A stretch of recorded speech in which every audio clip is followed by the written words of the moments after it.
àwọn Wọda ti sọ̀rọ̀ èyí lohun tá a máa ṣe fún Bobrisky. Ní báyìí àwọn aláṣẹ ọgbà ẹ̀wọ̀n lórílẹ̀‐èdè yìí the Nigerian Correctional Services ẹ̀ka tìpínlẹ̀ Èkó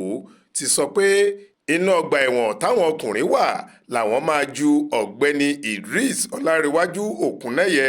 ẹni táwọn èèyàn tún mọ̀ sí Bobrisky sí kì í ṣe inú ọgbà ẹ̀wọ̀n àwọn obìnrin rárá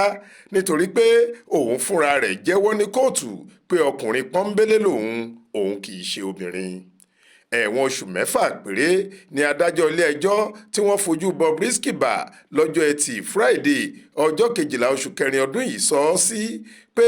kó lọ ṣe pẹ̀lú iṣẹ́ àṣekára lọ́gbà ẹ̀wọ̀n. Ẹ̀sùn tíjọba fi kàn án láti pàṣẹ àjọ tó ń gbógun ti jìbìtì àti ṣíṣe owó ìlú mọ̀kùmọ̀kù EFCC ni pé Bobrisky tàbùkù bá owó náírà orílẹ̀-èdè yìí èyí tí wọ́n sọ pé ìjìyà ńlá wà fẹ́ni tó bá ṣe bẹ́ẹ̀ láwùjọ. Alukoro iléeṣẹ́ ọgbà ẹ̀wọ̀n ẹ̀ka tìpínlẹ̀ Èkó tó fìdí ọ̀rọ̀ ọ̀hún múlẹ̀ fáwọn oníròyìn lẹ́yìn tí wọ́n dájọ́ Bobrisky tán sọ pé kò sí nǹkan aburú kan tó máa ṣe Bobrisky lọ́gbà ẹ̀wọ̀n àwọn nítorí pé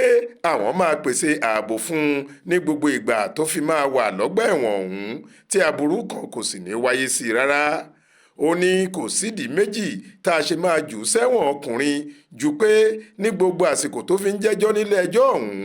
ọkùnrin ni Bobrisky pe ara rẹ̀ kò sọ pé obìnrin lòun rárá. A kò lè jù sọ́gbà ẹ̀wọ̀n táwọn obìnrin wà,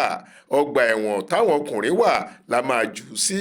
ṣùgbọ́n a máa pèsè ààbò fún un tí aburú kankan kò ní í ṣe ní gbogbo àsìkò tó fi máa wà lọ́dọ̀ wa gẹ́gẹ́ bí alákòóso ọ̀hún ṣe wí. Adéwálé Adéoyè ló ṣàkójọ ìròyìn yìí fún iléeṣẹ́ tẹlifíṣàn Aláròye online TV. Faith Adébọ́lá ló kà á sétí ìgbọ́ yín.